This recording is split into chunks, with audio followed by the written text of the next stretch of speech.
Oh my god. I had to make another video because my fucking microphone was on mute. That was a good one too. I was just like going ham. But anyway, once again, it's going to be like a 20-minute video, technically. Well, not really when I upload it, but it feels like one because I had to spend 10 minutes on the last one because I had my microphone on mute while making the video. So now I feel like a dumbass already. But anyway, this is addressing TheEliteace on his video, why Dangai Ichigo and Aizen are actually stronger than Rankai Yamamoto. I can't agree with that. Usually I agree with a lot of things my man says. But this time I guess you can't agree with everything, right? But anyway, reasons why I think Yamamoto is actually strong. And I'm going to be addressing your points as well. First of all, you said Aizen was strong enough to actually immobilize Rukia just because he's just, just emits like energy, raw energy like that. It's sort of true, but you have to think back to what Rukia was during the Soul Society arc. Rukia during the Soul Society arc could not really do anything. She couldn't even do keto spells. She had the whole Gyoku within her, first of all. She's been weakened by staying in that fucking remember that little execution bay, whatever. They like if she stay longer she stays in there, the weaker her soul gets. Basically, that's how it works. And she had just gotten out, and Aizen was just there, like you're just too weak because you can't stand with me. I mean, anyone could have done that to Rukia, honestly. Like possibly even Reggie probably could have done that to her if he was like letting it out, but. Rukia at that point just had no spiritual defense whatsoever. She could barely move. And you're saying that because basically their spiritual pressure couldn't be felt that they're stronger. Okay, that's probably true. But you notice that even when their spiritual pressure can't be felt, they can still be harmed. Ishin was able to harm Aizen with the Shikai level Getsuga. He did not even go all out on him. With the Shikai level Getsuga, he was able to break his shell. But that and... You really don't know for sure what level Yama is on when he goes Bankai because people did not really feel very opposite. What they felt was the water being sapped from the air, the moisture from their eyes being sapped out. Their throat was dry basically because, they couldn't really breathe under those circumstances that well because Yamamoto was taking all the water out of the air. And when there's no water out of the air, it just feels like hell. Like fucking California, it was 100 degrees or some shit. Well, no, it's a lot worse. But anyway, I'm not getting sidetracked here. Let's see, what else did you say? You said basically like Aizen wasn't afraid of Yamamoto. He was like, yo, once he got his sword sealed, he was A-okay. Yama was going to get in that ass, man. Had the Underwise not been around, he probably would have, like, even without his sword, he probably just would have, like, destroyed him completely. Because Yama with 2 fists, old man Yama, come on, man.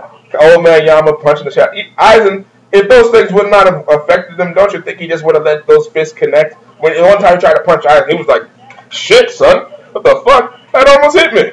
This dude wasn't like, hey, man, you ain't got shit, man. You can't hit me.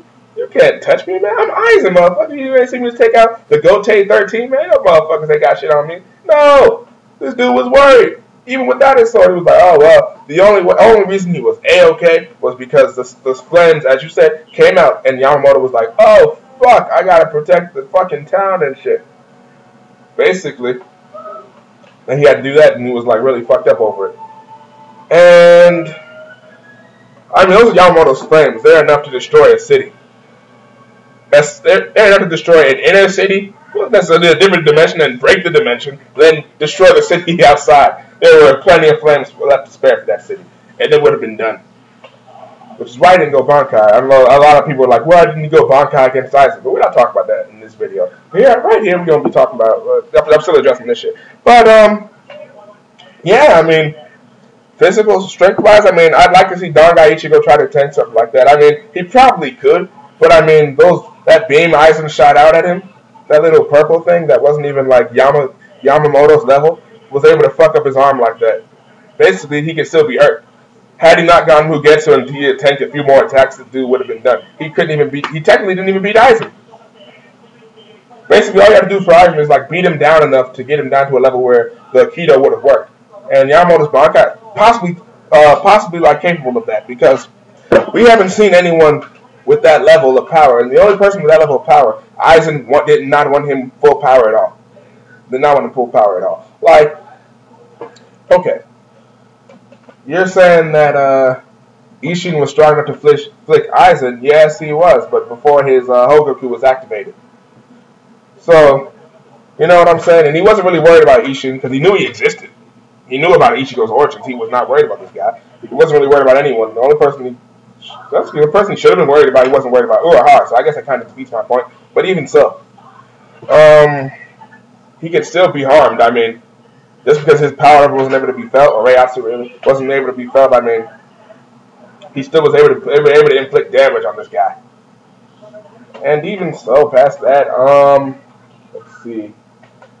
Pretty sure if Yamamoto did not care about his spiritual pressure just walking around, he could have the same effect that Aizen did. But he's an old man. He knows how to control his shit. If he was old and he still couldn't control his power, I mean, he couldn't even control his Bankai, really. But if he couldn't control his, like, base level Reiatsu, we'd have a problem. It's like, what is this dude doing in commander position, right?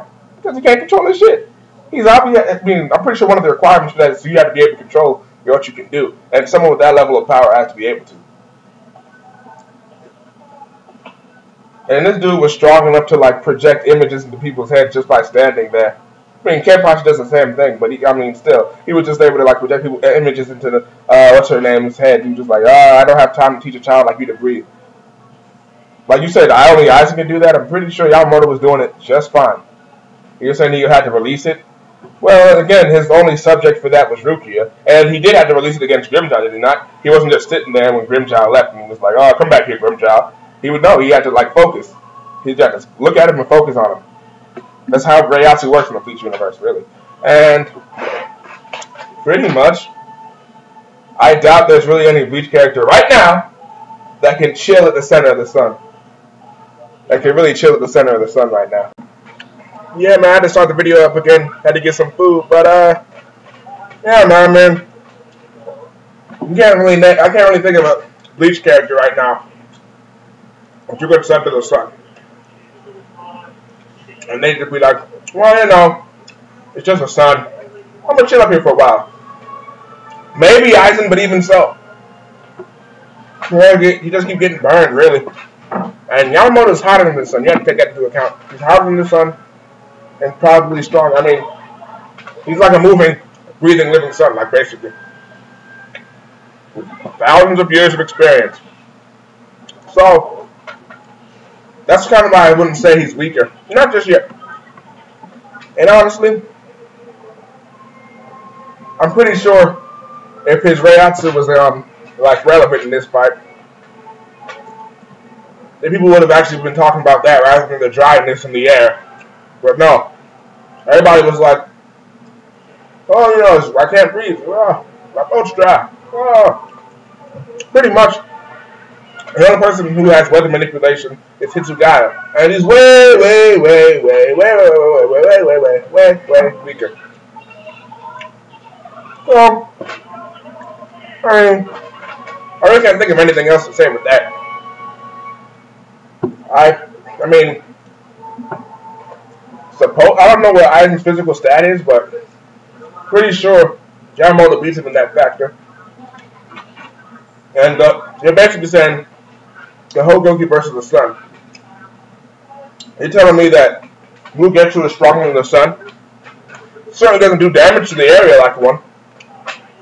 The longer Mugetsu is activated, the planet is not in danger at all. You get like little solar eclipse for dramatic effect and a bunch of cuts. I'm saying if something like that could put down Aizen, in my opinion, there's really no reason why the fucking sun can. I mean, and then you'd have to be able to touch him. Would he even be able to? With heat that much, you're telling me the heat's not really that impressive? With as many times hotter than the sun at the center of the sun that it was stated to be? And Soul Society, which is way more durable than the Earth, was going to perish from that. So even on the Earth, it'd be way worse. It'd be way worse. I don't think you'd get rain that fast after, like, pretty much putting the world into a drought on Earth. But in Soul Society, it pretty much happened like that. I don't know. I just don't see it happening, man. I'm not saying he curb stomp them all, but Yamamoto's just shown way more feats so far that lead me to believe that he could take those guys out. And you have to think, would fucking Yamamoto be able to withstand Mugetsu? If he could, Ichigo would be done. What could he do? what could he do? Even if Yamamoto was completely drained, he just beat him to a bloody pulp. Like, I have no idea what to say on that. I mean, it's pretty much just saying that, you know, Yamamoto's probably the strongest right now.